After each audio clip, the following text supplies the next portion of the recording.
ایک واقعہ ہوا ہے کراچی میں 15 جنوری کو.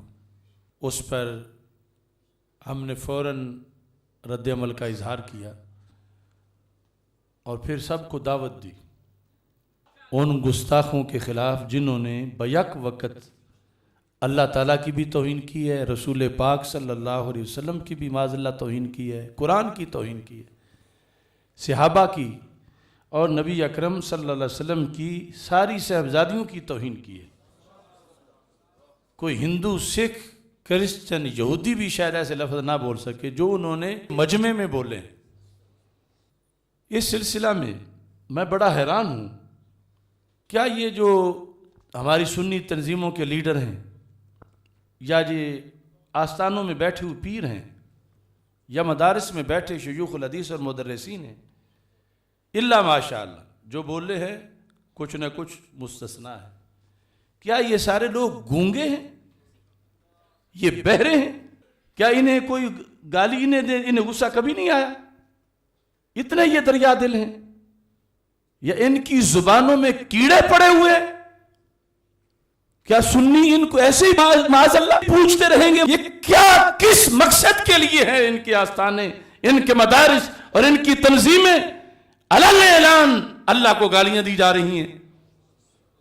یہ ٹس سے مس نہیں ہوتے. اگر کبھی جلسہ کریں تو بولیں تو جلالی کے خلاف بول لیتے ہیں. ابھی پیچھے برٹونڈی شریف میں جلسہ ہوا، وہاں وہ امر ذلیل ہے ملعون جس نے رب کو ننگی گالیاں دی ہیں، اس بارے میں تو لفظ نہیں بول سکے. اگر بولے ہیں تو وہاں بھی جلالی کے بارے میں.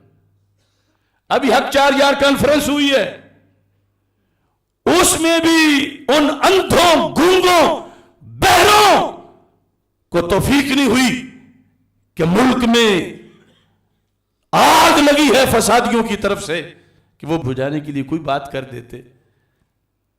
کسی نے ان میں سے اس نوید عاشق ملعون ذاکر کی پھانسی کا مطالبہ کیا ہے؟ میں پوچھنا چاہتا ہوں یہ لوگ کیا ہیں یہ؟ اور جس کسی نے ذکر کیا یوں کانپ کے ٹانگیں کانپ رہی ہیں جیسے مطالبے سے پہلے یہ مرنے والا ہے. ادھر اجتماعی توہین ہوئی، اجتماعی توہین، ان کے لیڈر بیٹھے ہیں، سٹیج بھرا ہے اور وہ کتا بھونک رہا ہے مسلسل. اور ادھر اگر کسی نے کی ہے کچھ تو ایک پوسٹ لگا دی ہے، نہ نام لکھا ہے کہ کس ملعون کی بات ہو رہی ہے، نہ مطالبہ کیا ہے کہ اسے کرنا کیا چاہتے ہو. تمہاری اس لولی لنگڑی مذمت کی اسلام کو کوئی ضرورت ہے؟ اے پیرو اٹھو، اگر زبانوں میں کیڑے نہیں پڑے ہوئے تو بولو اپنے اللہ کی عزت کے لیے، بولو اپنے رسول علیہ السلام کی عزت کے لیے، بولو صدیق و عمر کی عزت کے لیے، بولو سیدہ زینب، سیدہ رقیہ، سیدہ ام کلثوم، سیدہ فاطمہ رضی اللہ تعالیٰ عنہن کی عزت و ناموس کے لیے. صرف تعلق داریاں نبھا رہے ہیں، کوئی ناراض نہ ہو جائے. آج لے ان کی پناہ، آج مدد مانگوں سے، کل نہ مانیں گے قیامت کو اگر مان گیا. میں نے پہلے اعلان کے بعد ان کے لیے وقت چھوڑا کہ پھر کہتے یہ جی ہر مسئلے میں خود ہی آگے ہو جاتا، ہمیں تو موقع ہی نہیں دیتا. حالانکہ میں ویسے نہیں ہوتا، میں تو جب دیکھتا ہوں کہ کوئی نہیں بول رہا، سارے مر گئے ہیں اللہ ماشاءاللہ، تو پھر بولتا. اب جیسے سکوت طاری ہے، اس سے بڑا طاری تھا جب ممتاز قادری نے سلمان تاثیر کو پھڑکایا تھا اور میں بولا تھا تو انہیں بلایا تھا. سکوت ٹوٹا تھا یا نہیں؟ مگر میرے 10 سال لگ گئے تھے. میں اگر علمی کام میں رہتا تو کتنا ہو جاتا. آج بھی میں دلیل پیش کر رہا ہوں، یہ کم از کم سڑک پہ تو نکلے. وہ 10 سال لگا کے میں نے اس مسئلے کو کلیئر کیا. پھر تو چودھری کئی آ گئے، پھر تو کئی ڈائریکٹر اور کئی ڈرائیور اور کئی کنڈکٹر. لیکن پہلے تو کوئی بولنا، سانس بھی اونچی نہیں آتی تھی. یہ سارے تم گواہ، وہی صورتحال اب ہے. تو میں ان کو بلا رہا ہوں، انہیں بھی اگلے جمعے تک ٹائم ہے. ورنہ سنیوں کی عدالت میں ان سب کا حساب ہوگا. سنی کارکنوں سے یہ پوچھے نہیں جاتے. اگر اللہ اور اللہ کے رسول علیہ السلام کی اطاعت کریں گے تو سر آنکھوں پر، اور اگر یہ بتوں روافض کی یاریوں خوارج کے ساتھ یاریوں میں رہیں گے تو اب سنی انہیں ہٹا دیں گے پیچھے. ان کی گدیوں کے نہیں بیٹھے رہیں، مگر اہل سنت ان سے بیزار ہو کر خود اپنا لائحہ عمل بنائیں گے. اور حکومت سے بھی میں کہتا ہوں، بھنگ پی ہے تم نے، اے ظالم وزیر اعظم، اے وزراء، بھنگ پی کے سوئے ہو. تمہیں کوئی تھوڑا سا کہے اسی وقت تمہارے دھویں نکلتے ہیں، اور یہ ہے وہ ہے، فوراً ادھر میرے اللہ کو گالیاں دی گئیں. یہ پاکستان اس لیے بنا تھا، رسول پاک صلی اللہ علیہ وسلم کو گالیاں، قرآن کو تانے، اہل بیت اطہار کو تانے، صحابہ کرام رضی اللہ تعالیٰ عنہ کو گالیاں. اور 15 جنوری سے ابھی تک کیا ہوا ہے؟ کیا ان کے لیے ہمیشہ یہ لاشیں گرائے جائیں تو پھر ان کے کانوں پہ چون رینگتی ہے؟ اور میں لبیک یا رسول اللہ کا معنی بھی تمہیں بتانا چاہتا ہوں.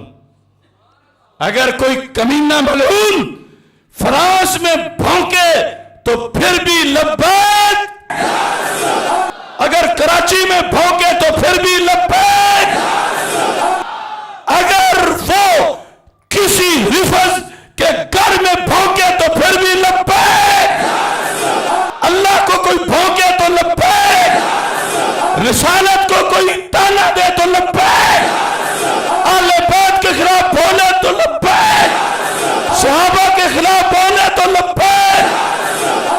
جو ووٹ آج کسی کو بولنے سے روک رہا ہے وہ جہنم کی پرچی تو ہو سکتی ہے، آگ کا پرچہ نہیں ہو سکتا. ان کی ماں مر گئی ہے اتنے دنوں میں، کیوں نہیں بولتے؟ فرانس کا گستاخ ملعون وہ بھی واجب القتل ہے، اور معافی ان کو بھی نہیں دی جا سکتی. اور یہ بھی میں کہنا چاہتا ہوں لائیو، میں پہچان نہیں سکا وہ کراچی کا کون سا درس ہے جہاں کچھ گماشتے بیٹھ کے معافی کی بات کر رہے ہیں. معافی نہیں، یہاں پورا مافیا ہے اور مافیاز ہیں. فقہی اور شرعی فتویٰ بعد کی بات ہے، یہ ان کا طریقہ واردات ہے روافض کا. کچھ توہین کرتے ہیں اور کچھ عام سے پھر معافی مانگنے چلے جاتے ہیں، اور یہ کہ ہمارا کوئی تعلق نہیں. وہ جو بھونکا تھا کہ مر چکا ہے، وہ کتا کیوں نہیں بول رہا؟ جو ناصر عباس وحدت مسلمین کا سٹیج پہ بھیڑیا بیٹھا تھا، وہ کیوں نہیں بھونک رہا؟ یہ کون ہے کیڑے مکوڑے معافیاں مانگنے والے، اور کون ہے بے وقوف معافیاں دینے والے؟ بات اللہ کی ہے، اللہ کے رسول علیہ السلام کی ہے. کیا تمہارے جیبوں میں ٹکٹیں ہیں معافیوں کی؟ کون مفتی ہے سامنے آئے میرے بات کرے؟ کوئی معافی نہیں.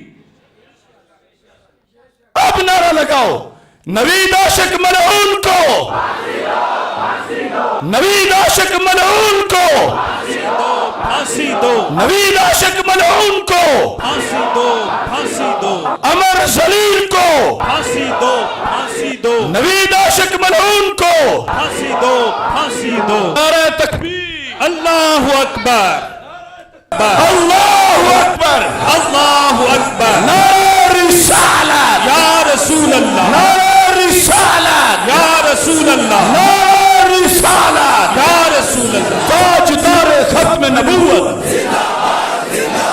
تاجدار ختم معصومیت.